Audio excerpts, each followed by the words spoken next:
जब से हम आए हैं इन्होंने एक शोर मचाया हुआ था महंगाई। तो जो इन्होंने 2 महीने में किया है आप जरा देख लें, 3.5 साल और 2 महीने। इसका मतलब कि महंगाई कॉज नहीं था, क्योंकि अगर ये होता तो ये रोकते, ये इतने बड़ी महंगाई ना करते। मकसद कुछ और था और वो मकसद सामने आपके आ गया कि आते साथ ही इनके मसले थे करप्शन के केसेस के। वो करप्शन केसेस खत्म करवाने थे इन्होंने। सो इनका असल मकसद ये था।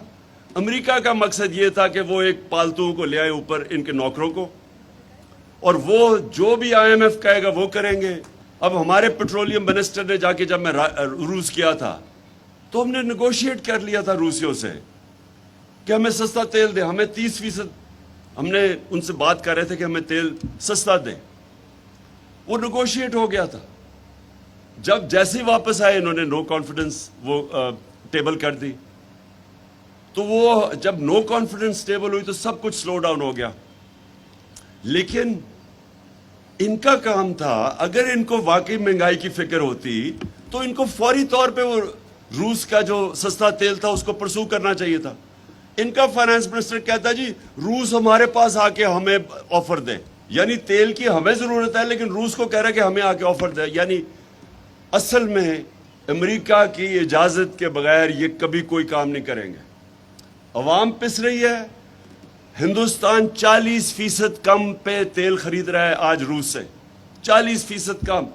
जब हम 60 रुपए बढ़ा रहे थे लीटर तो हिंदुस्तान 25 रुपए लीटर कम कर रहा था, क्योंकि उन्होंने रूस से तेल ले रहे थे। तो इनको अगर फिक्र होती है अपने लोगों की तो इनका सबसे बड़ी प्रायोरिटी थी कि वो उसको परसू करते। परसू करने की तो बड़ी दूर की बात है। इनको थोड़ा सा इनके ख्याल में भी आ जाए ना कि इनके जो मास्टर्स बैठे हुए हैं वॉशिंगटन में, अमेरिका, वो नाराज भी हो जाए तो ये कभी वो आगे कदम नहीं उठाएंगे। इनको कोई फिक्र नहीं अपनी अवाम की।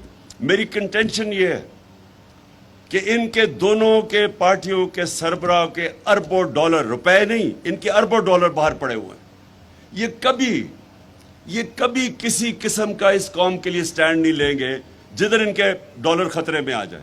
इनको खौफ यह है कि अमेरिका अगर नाराज हो गया तो वो इनसे होगा जो आज रूसियों से हो रहा है।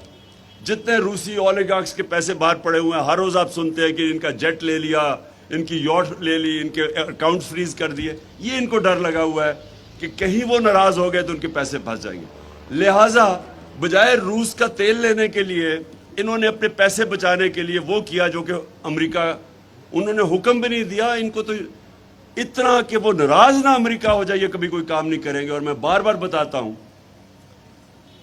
कि 400 ड्रोन अटैक्स किए अमेरिका ने जब ये दोनों सरबराह थे 10 साल में।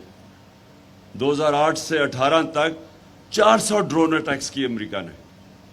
ये अनप्रेसिडेंटेड है कि आपका एलाय आप पे ड्रोन अटैक्स कर रहा है। आप उनकी जंग भी लड़ रहे हैं, आपके लोग भी उनकी जंग में मर रहे हैं, और आपको ही वो मुल्क में आके ड्रोन अटैक करके लोग मार रहे हैं, और एक दफा इनके मुंह से नहीं निकला। तो इसीलिए इनको वापस लेके आए हैं। ये पाकिस्तान के लिए नहीं वापस आए, ये एक फॉरेन एजेंडा के लिए वापस आए हैं। इनकी किधर खुशियां बनी जब इमरान खान गया? सबसे ज्यादा खुशी हिंदुस्तान में बनी। आप उनकी मीडिया उठा के देख ले, सबसे ज्यादा वो खुश हुए। और उसके बाद इसराइल के अंदर वो बड़े खुश हुए कि जी ये गया। और वेस्टर्न अखबारों में ज्यादातर मेरे अगेंस्ट वो, यानी उन्होंने वो जब बाद में पब्लिक निकली तो थोड़ी चेंज हुई है, लेकिन शुरू में उन्होंने भी बड़ा नेगेटिव था। तो मेरा हिंदुस्तान मुझे बड़ी अच्छी तरह जानता था क्रिकेट की वजह से। तो ये क्या वजह है कि इसकी शहबाज शरीफ से बड़ा खुश हुए? क्योंकि इनको पता है कि इनके पैसे बाहर पड़े हैं, ये फॉरेन एजेंडा के तहत चलेंगे।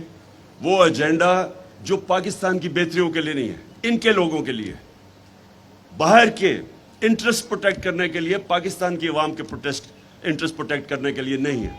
आज आप ये देख लें कि जिस तरफ हमारा मुल्क जा रहा है ये किसको सूट कर रहा है? पाकिस्तानी आवाम को तो नहीं सूट कर रहा। किसको फायदा हो रहा है इससे?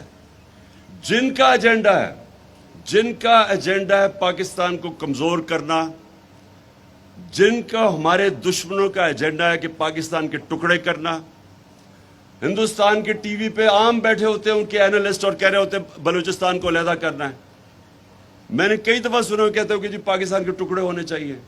کون یہ ساری مسلمان دنیا میں آج آپ دیکھیں تو ایک ایک مسلمان ملک دیکھ لیں جو عراق سے شروع کریں اور لیبیا سے شروع کریں, سیریا سے شروع کریں, صومالیہ, یمن, سارے مسلمان ملکوں میں دیکھ لیں, افغانستان, ساروں کے اندر باہر کے ایجنڈا کے تحت وہ ملکوں کی تباہی ہے. تو وہ جو باہر کی فورسز ہیں جو ہمارے خیر خواہ نہیں ہیں وہ یہ نہیں چاہتے کہ پاکستان مضبوط ہو. ان کو جو لے کے آئے ہیں وہ پاکستان اس لیے نہیں لے کے آئے کہ ملک مضبوط ہو, اس لیے کہ ہم غلام بنے.